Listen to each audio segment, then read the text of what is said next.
Join me in welcoming the next president who's going to make history and turn America around, Donald Trump.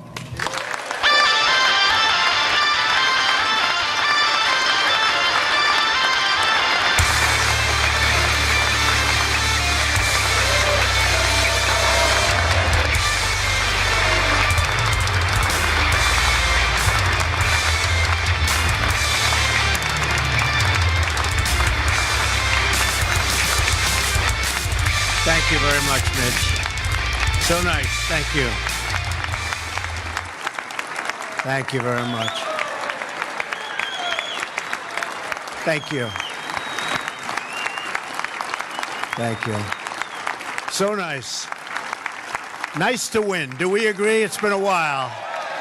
It's been a while since we had this position. Nice to win. And I want to thank everybody in the room. So many friends. Thank you very much. Sit down, everybody. Let's enjoy ourselves. It's great to be in Philadelphia. I went to school in Philadelphia. This is a very special place in our nation's history. It's the place where we launched our American independence. The state of Pennsylvania is very special to me for lots of reasons, especially from a couple of months ago, remember? Pennsylvania cannot be won. Remember? Pennsylvania cannot be won, right, Congressman? There is no path to victory for Trump in Pennsylvania, except we won. Now, it has been a long time since you guys did this, but it was just a great victory. It was a great evening. It was a great evening, I will tell you, but it sort of started in Pennsylvania. They all said that Pennsylvania was the bride that got away, that it was the state that everybody from the Republican Party that ran in Pennsylvania for 38 years thought they won, except they never won. And I thought I won too, but I was afraid to say it, Mitch, because it just seemed that it wasn't working out. So I just said, you know what, I think we did great, let's see what happens. But good things happen. So we love this state, and we will see it many times again. Now is the dawn of a new era of American independence, a rededication to the idea that the people are in charge of their own destiny. I want to thank Majority Leader McConnell, great guy, and Speaker Paul Ryan, very, very special. And he is writing his heart out, right?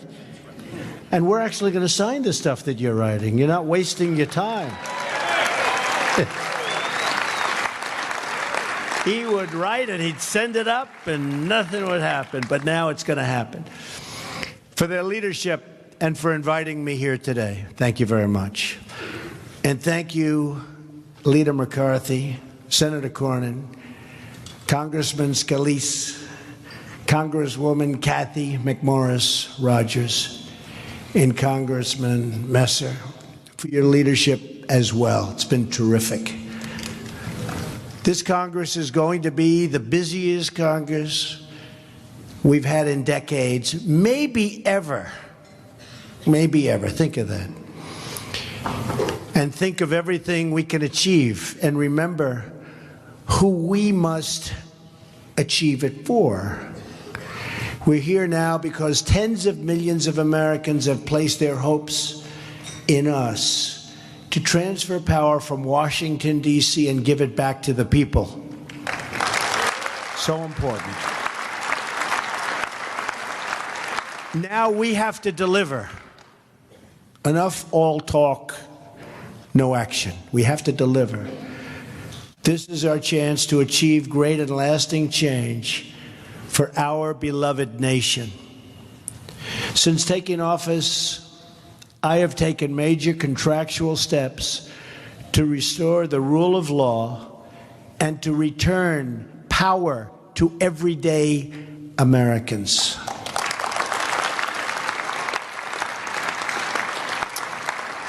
And even though it's only a few days, we've done it in record numbers. We've issued executive orders to build the Keystone and Dakota pipelines.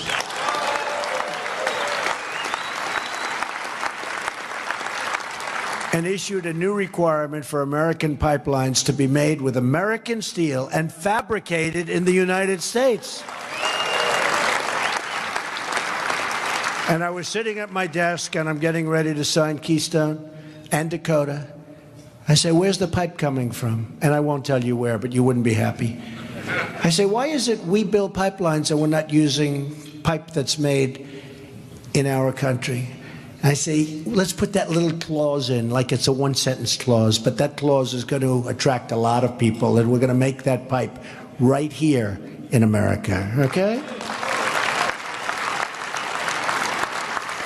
If people want to build pipelines on our land, we want the pipe to be manufactured, and not only that, manufactured here, but you will see a level of quality that you're not going to see when they bring pipe from far distances, have to bring it in small chunks and then fabricate it on the land. Give me a break. We can do much better than that, and we're going to do it much better, and it's going to end up costing less money, believe me. We've reinstated the Mexico City policy, a long-standing policy.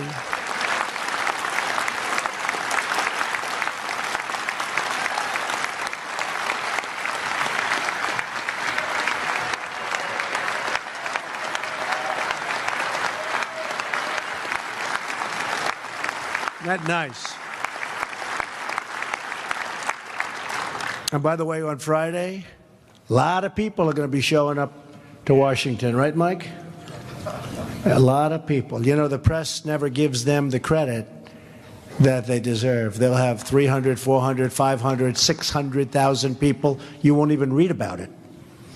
When other people show up, you read big time about it, right? So it's not fair, but nothing fair about the media. Nothing. A long-standing policy to ensure taxpayer dollars do not fund abortion services overseas. We've issued executive orders to remove wasteful regulations that slow down commerce and delay infrastructure, which we desperately need. The very beginning of a massive effort to reduce the crushing regulations on our economy, and we are going to reduce regulations big time. We've also withdrawn from the Trans-Pacific Partnership, paving the way for new one-on-one trade deals that protect and defend the American worker. And believe me, we're going to have a lot of trade deals. Mitch, don't worry about it.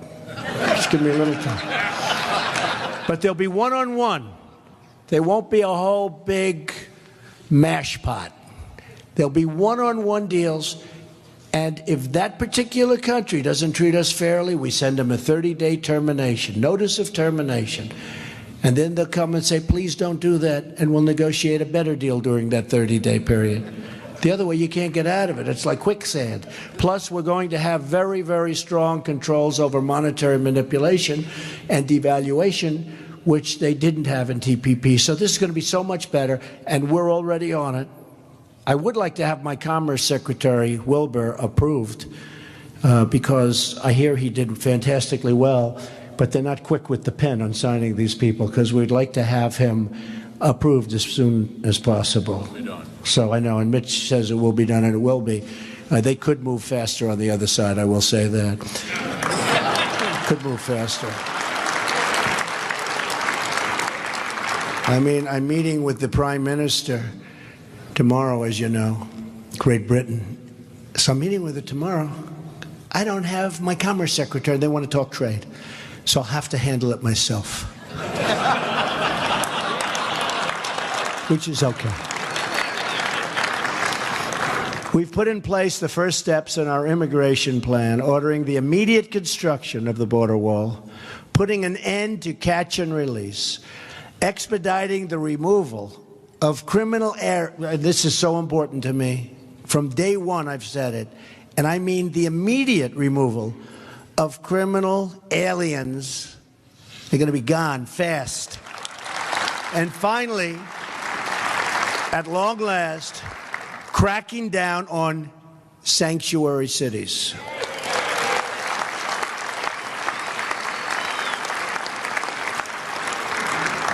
It's time to restore the civil rights of Americans, to protect their jobs, their hopes, and their dreams for a much better future. Congress passed these laws to serve our citizens, and it's about time those laws were properly enforced. They're not enforced. The hour of justice for the American worker has arrived.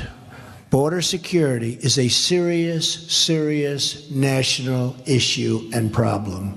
A lack of security poses a substantial threat to the sovereignty and safety of the United States of America and its citizens. Most illegal immigration is coming from our southern border. I've said many times that the American people will not pay for the wall. And I've made that clear to the government of Mexico.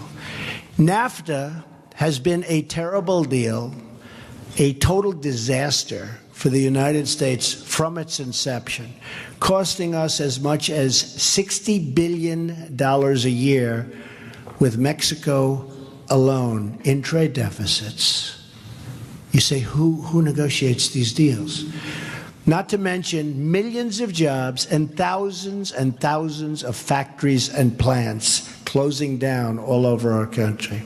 On top of that are the trillions of dollars the U.S. taxpayers have spent to pay the cost of illegal immigration.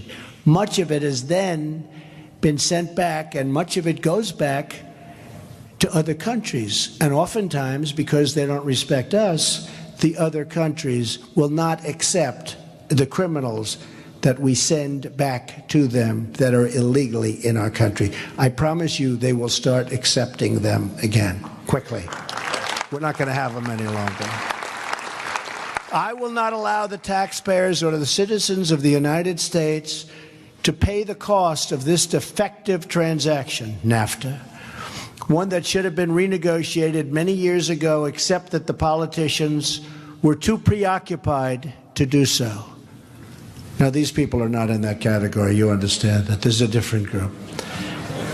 I think, right? To that end, the President of Mexico and myself have agreed to cancel our planned meeting scheduled for next week. Unless Mexico is going to treat the United States fairly, with respect, such a meeting would be fruitless, and I want to go a different route. We have no choice. Paul Ryan and other leaders in Congress and I and Mike Pence, who, by the way, how good a choice was Vice President Mike Pence. Everybody loves him.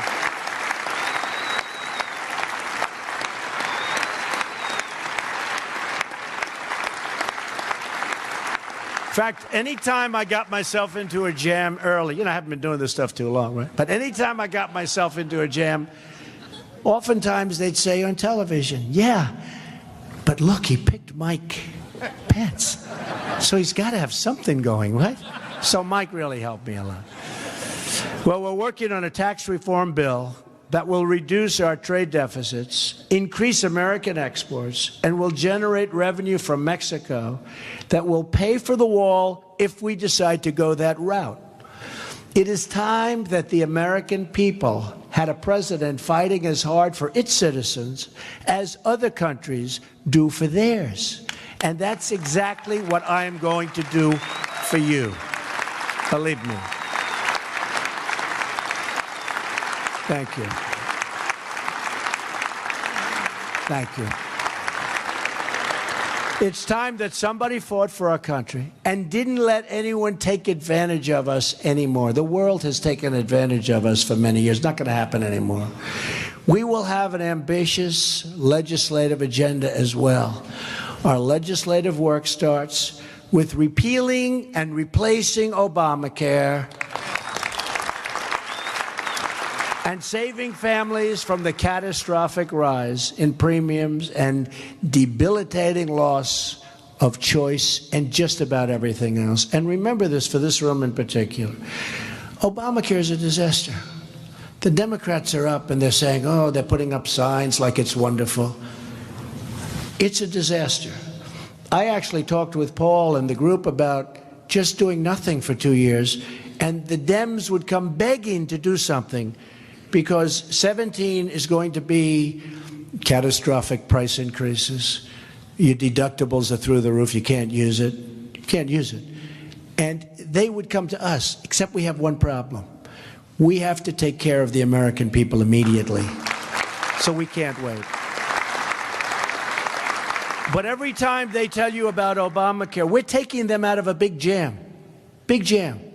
We're putting ourselves at risk to a certain extent because we're taking it off their platter. But I think, Congressman, I think we have no choice. I think we have no choice. We have to get it going. I'm serious. If we waited 2 years, it's going to explode like you've never seen an explosion. Nobody's going to be able to afford it. It's a disaster. And that's politically what we should do, but we don't want to do that. We want to get something done and get it done right. And by the way, Tom Price is going to do a phenomenal job. I don't know if he's here, but he's going to do a phenomenal job.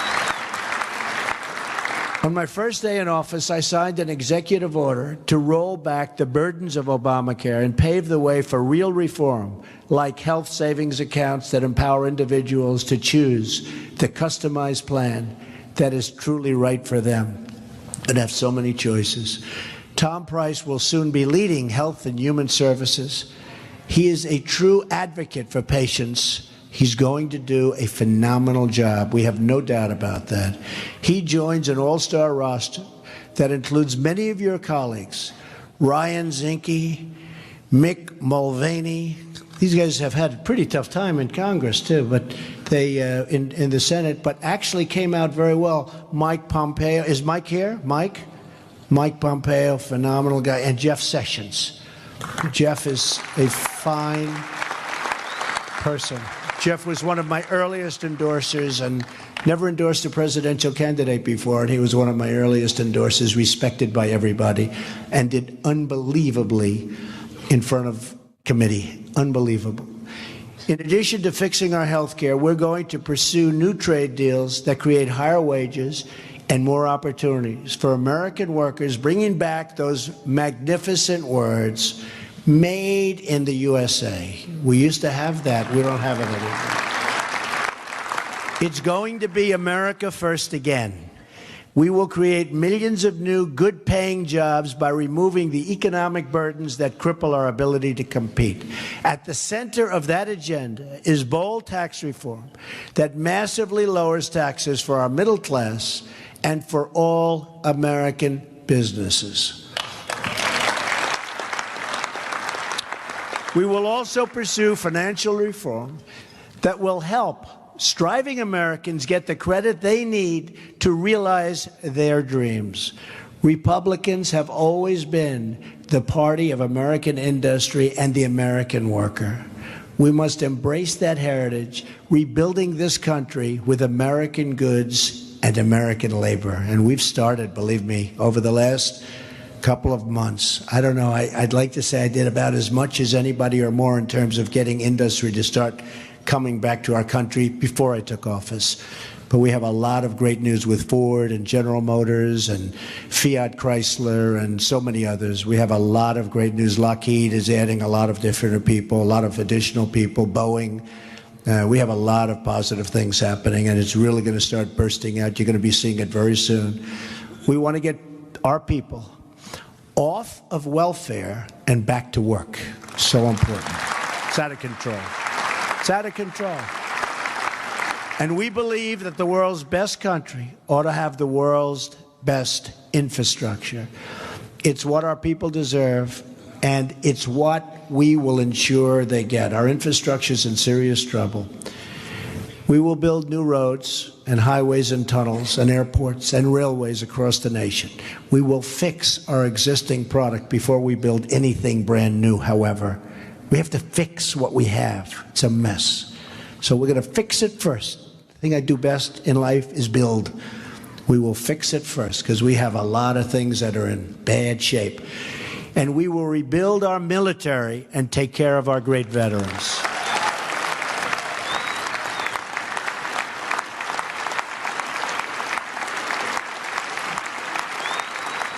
Thank you. and we're working hard with the veterans. We're going to do something very special with the veterans. It's time. At the same time, we will unleash the full power of American energy, ending the job-killing restrictions on shale, oil, natural gas, and clean, beautiful coal. And we're going to put our coal miners back to work.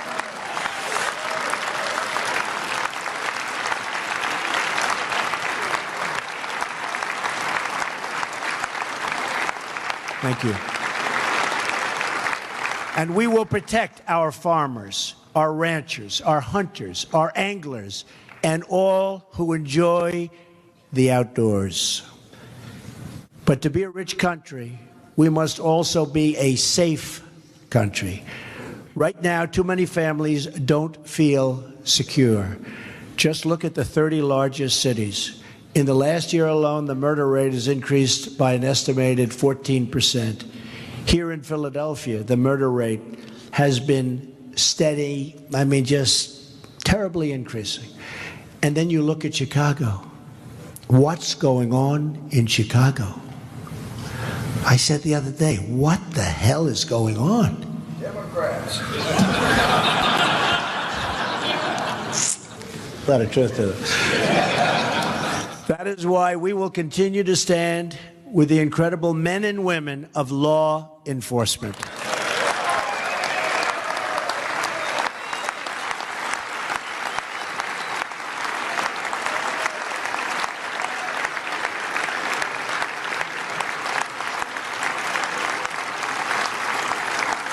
Yesterday, I had the honor of swearing in General John Kelly as our Secretary of Homeland Security. It's going to be amazing. Tomorrow, I will swear in General James Mattis as our new Secretary of Defense. These men have devoted their lives to defending America, and now I look forward to working with them, along with our great new head of the CSA. You know, we have so many different people that we are putting in office. I think it's the group of all-stars like really nobody has seen before, right? Where is Pompeo? Where the hell is he? Did he ever come here? Oh, he's working? He is going to be another one of the big stars. I have to mention him every single time. He's going to be great. One of you. And with you in Congress to keep our country safe from the many threats we face today. That includes protecting Americans from radical Islamic terrorism.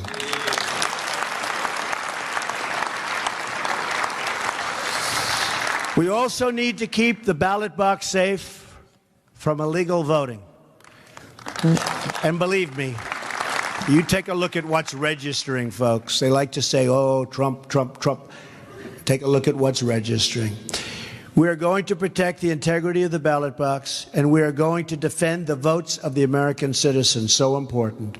All of us here today, for the same reason, to serve the citizens of our country. We are not here for ourselves. We are here for them. We are here for the people. We are blessed by divinity and honored by history with the task of preserving this great republic and expanding its blessings to every single American. Thank you.